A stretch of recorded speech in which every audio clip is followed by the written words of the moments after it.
Rabbil alamin. Kita baca basmalah. Bismillahirrahmanirrahim.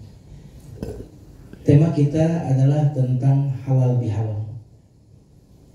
Ini bahasanya bahasa Arab, tapi istilah ini hanya dikenal mungkin di Indonesia atau negara-negara Asia seperti Malaysia.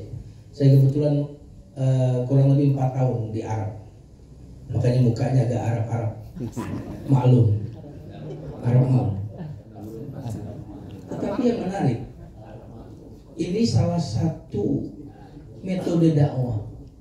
Bagaimana istilah-istilah agama itu kemudian menjadi istilah yang diterima semua kalangan. Ya, halal bihalal itu diterima, di non-muslim pun diterima. Dan yang menarik, kata halal di dalam Al-Quran itu biasanya dikaitkan dengan makan. Makanlah yang halal lebih baik. Makanya insya Allah halal bihalalnya ada makannya. Kambing, malah kambing. Pesannya apa? Pesannya adalah salah satu cara kita untuk membangun hubungan yang baik adalah ngajak makan. Ngajak makan. Gak ada orang yang menolak diajak makan. Makanya Nabi SAW ketika mendakwahi Abi Lahab, beliau undang makan. Nah, saya mencari apa hubungan antara halal bihalal ini dengan makan. Ketika Nabi SAW datang ke Madinah, kalimat pertama yang Nabi katakan, dan ini sebagian mengatakan ini kalimat politis. Apa kata Nabi SAW? Ya ayuhan nas. Yang diajak bicara bukan dia ayyuhallazina amanu.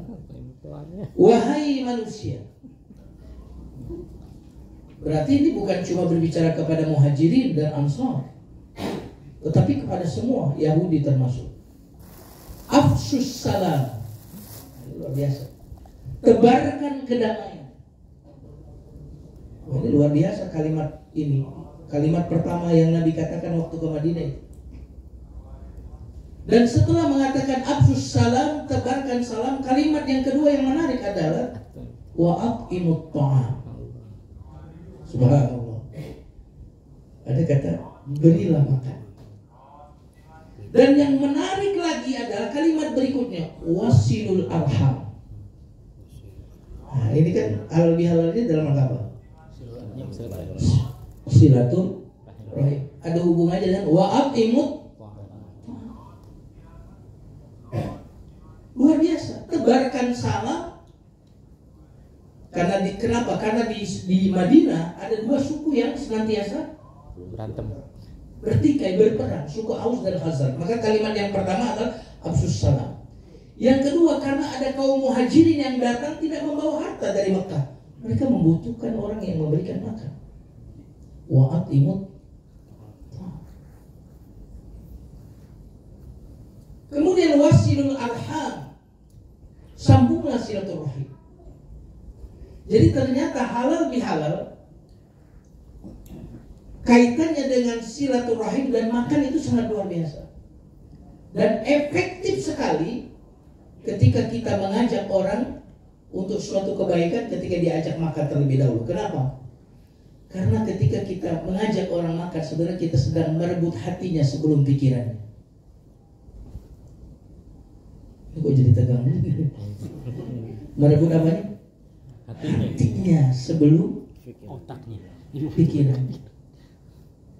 Makanya tadi ketika Pak Teten tadi menyampaikan itu semua karena hubungan baik. Saya bercerita di TV One itu, orang sudah tidak peduli bendera saya, tahu semua orang siapa saya di TV One itu, di mana saya berafiliasi, tapi sudah tidak peduli. Kenapa tidak peduli? Karena hubungannya baik. Jadi rebut hati sebelum pikiran. Maka halal bihalal ini menjadi contoh bagi kita bagaimana kita untuk mengajak orang lain, bagaimana kita mendakwahi orang lain, yaitu mengajak makan. Nah, teman-teman sekalian yang dimuliakan Allah Subhanahu wa taala, ayat yang berbicara tentang puasa itu targetnya takwa. Ya ayyuhalladzina amanu kutiba alaikumus shiyam kama kutiba alal ladzina min qablikum la'allakum tattaqun.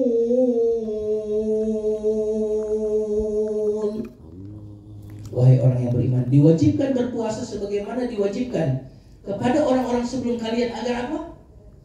Takwa. Apa bukti takwa? Wattaqullaha alladzi tasaaluna bihi wal arham. Menarik sekali. Bukti orang takwa adalah menyambung silaturahim. Puasa diwajibkan kepada siapa? Kepada orang yang beriman. Man kana yu'minu billahi wal yawmil akhir falyasil rahim. Nah, jemaah sekalian yang dimuliakan Allah, ikhwah sekalian, a'azzakumullah, ada sesuatu yang menarik lagi tentang silaturahim. Kenapa Allah namakan hubungan itu dengan silaturahim bukan silaturnas? Kalau kita sering mendengar hablum minallah wa hablum minannas. Kenapa Allah namakan hubungan itu dengan namanya Ar-Rahim? Yang pertama alasannya, Allah ingin mengatakan bahwa hubungan kalian itu adalah hubungan yang aku namakan dengan menggunakan namaku, yaitu Ar-Rahim. Maka siapa yang memutuskan silaturahim, orang itu orang yang memutuskan sesuatu yang menggunakan namaku, merobek sesuatu yang aku namakan dengan namaku. Kenapa dinamakan dengan Ar-Rahim? Yang kedua, teman-teman sekalian, kata rahim itu dari kata rahmat. Dari kata apa? Rahmat. Siapa yang menyambung baik hubungannya, maka tersambung dengan rahmat. Siapa yang memutuskan hubungan baik, maka dia terputus dari rahmat. Man wasalahu wasalahullah. Siapa yang menyambung, maka akan sambung rahmat Allah. Wa man qata'ahu qata'ahullah. Siapa yang memutuskan silaturahim, maka Allah putuskan rahmatnya. Makanya ada orang yang tidak soleh dalam artian sholat, tidak puasa, tidak. Tetapi ketika dia sering menyambung silaturahim, seringkali rezekinya, kesehatannya jauh lebih baik. Kenapa demikian? Karena tidak ada yang tercepat untuk sampainya rahmat melebihi cepatnya silaturahim. Nah, teman-teman sekalian yang dimuliakan Allah Subhanahu wa taala. Jadi yang menarik lagi, rahim itu artinya apa? Kandungan.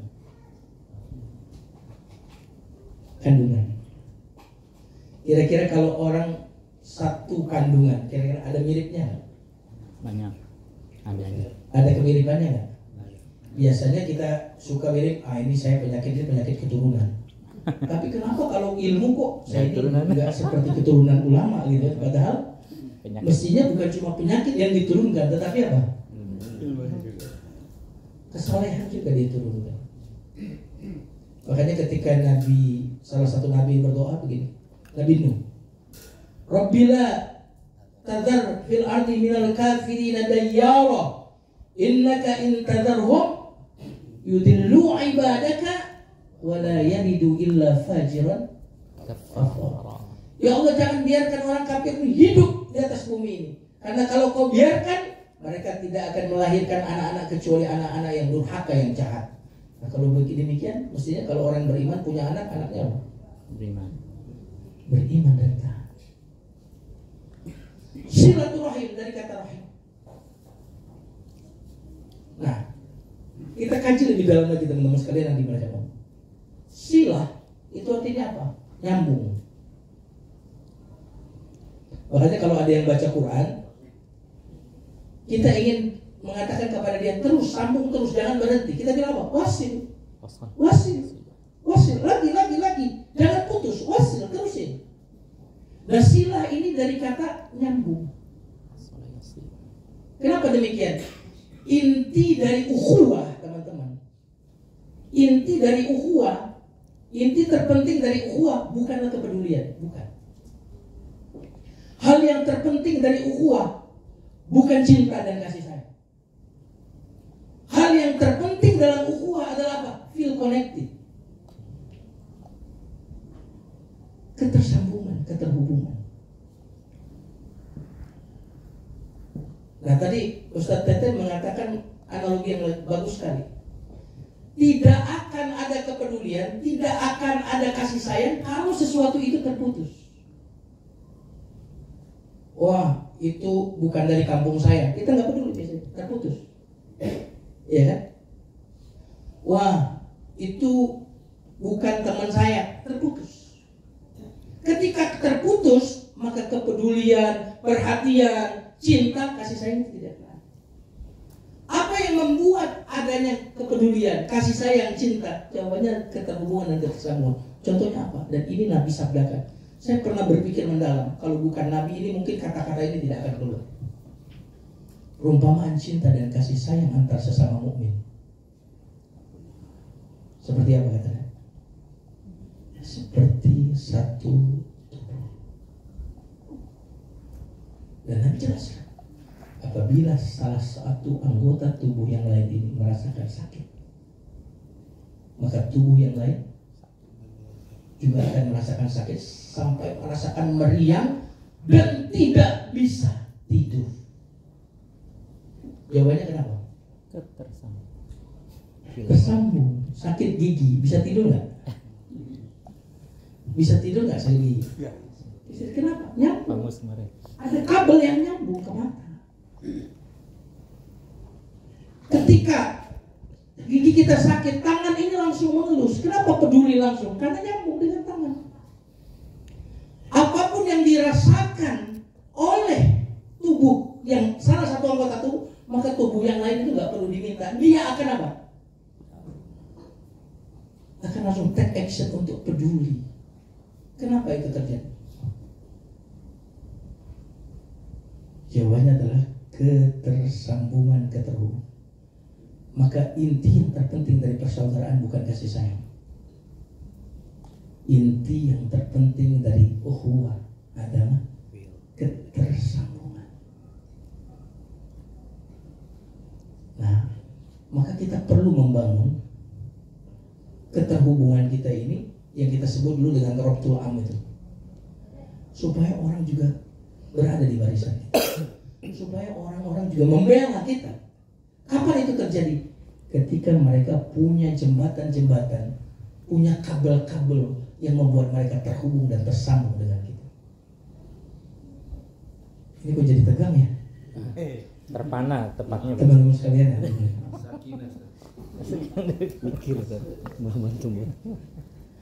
Jadi halal bihalal tadi kaitannya dengan apa? Dengan makan. Dan ternyata inti puasa itu ada dua, Quran dan memberi makan. Itu ikonnya puasa, itu dua. Bukan ikonnya Ramadan, itu bukan puasa. Sekali lagi saya ulang, ikonnya Ramadan bukan puasa. Karena puasa sebelum Ramadan sudah ada. Makanya kalau perhatikan ayat puasa, ya ayyuhalladzina amanu kutiba alaikumusiyam kama kutiba alal ladzina min qablikum la'allakum tattaqun ayyamam. Kenapa ayyamam ma'dudat? Karena puasa yang pertama itu bukan sebulan. Tapi puasa apa? Puasa apa? Tahu atau tidak? Puasa apa sebelum Ramadan?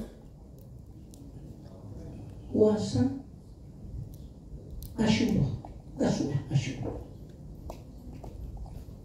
Baru kemudian puasa Ramadan kemudian. Ini menunjukkan bahwa Ramadan ikonnya itu bukan puasa. Makanya ketika sebut Ramadan pertama kali syahru Ramadan alladzi unzila fihil Quran. Makanya ketika yang tidak bisa berpuasa, maka fafidyatun ta'amun miskin. Nah, maka teman-teman sekalian yang dimuliakan Allah, sesuatu yang ringan ini, ngajak makan gak harus yang mahal-mahal. Ini harus kita biasakan di lingkungan kita. Menraktir, ya satu orang, ya aku pengen ngajak kamu makan, aku yang traktir. itu insya Allah efektif bagi kita untuk kemudian dia paling tidak dia tidak memusuhi dakwah kita. Yang terakhir, teman-teman sekalian yang dimaksud,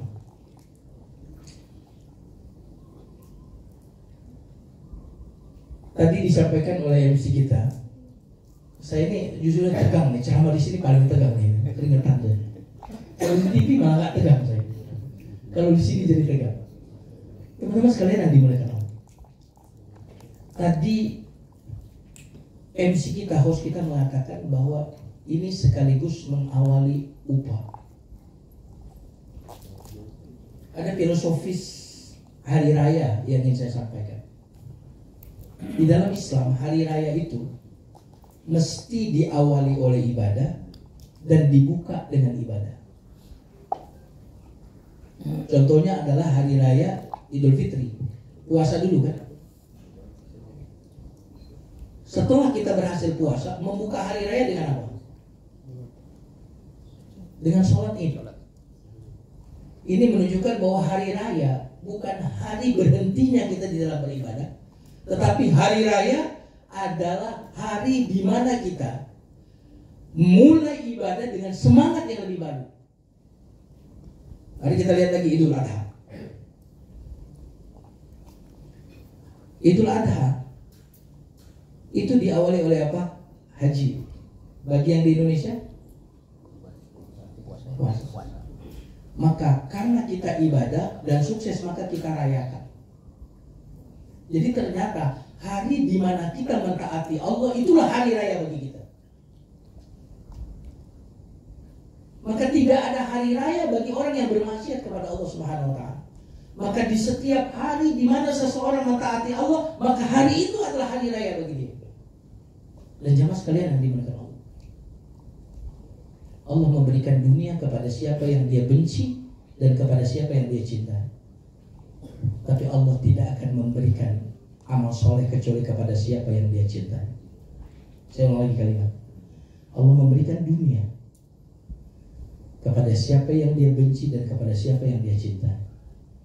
Tapi Allah tidak akan memberikan amal soleh kecuali kepada siapa yang dia cintai. Allah berfirman di dalam surat Al-Fajr, "Fa'amal insanu idza mabtalahu rabbuhu fa'akramahu wa na'amahu fayaqulu rabbi akraman wa amma idza mabtalahu faqadara 'alaihi rizqahu fayaqulu rabbi ahanan." Terus apa? Kalla.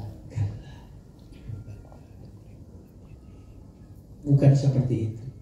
Diberi harta bukan tanda baik, dimiskinkan bukan tanda baik. Apa tanda baik itu? Ketika engkau dimudahkan untuk amal soleh, ketika engkau dipilih Allah untuk menjadi aparatnya Allah. Nah teman-teman sekalian, sebagai penutup, Ramadan itu bulan apa? Sudah sebutkan apa saja bulan Ramadan itu bulan apa? Bulan Al-Quran. Quran. Terus bulan apa? Ampunan. Terus bulan apa? Siam. Terus apa lagi? Sahrul Barokah. Muter-muter aja dia. Ramadan itu bulan rahmat, awaluhu rahmat, maghfiratu minan nar, itkum minan nar, maghfirah. Terus apa lagi? Barokah. Barakah, Lailatul Qadar. Pertanyaan yang paling penting kita tanya. Kalau itu bulan rahmat, bulan ampunan, bulan terbebaskan dari neraka, kira-kira mungkinkah orang yang diterima Ramadannya setelah Ramadan kemudian dia lebih loyo dalam beramal soleh dan dalam berdakwah? Bagaimana mungkin bulan yang diturunkan malaikat dan nazzalul malaikat waruh, bulan yang ada satu malam salamun hiya hatta matla'il fajr, lalu tiba-tiba ada orang yang keluar Ramadan kemudian dia menjadi manusia yang biasa-biasa saja. Makanya para ulama mengatakan ciri diterimanya amal ketika amal itu kemudian menyebabkan amal-amal yang lainnya dilakukan. Hukuman bagi sebuah dosa ketika satu dosa itu diikuti oleh dosa-dosa yang lain. Ini yang bisa saya sampaikan. Mohon maaf kalau terlalu serius di ceramahnya. Teman-teman juga kelihatan serius banget ya hari ini. Ya. Ini yang saya sampaikan. Barakallahu lakum, taqabbalallahu minni wa minkum. Mohon maaf lahir dan batin. Wassalamualaikum warahmatullahi wabarakatuh. Waalaikumsalam.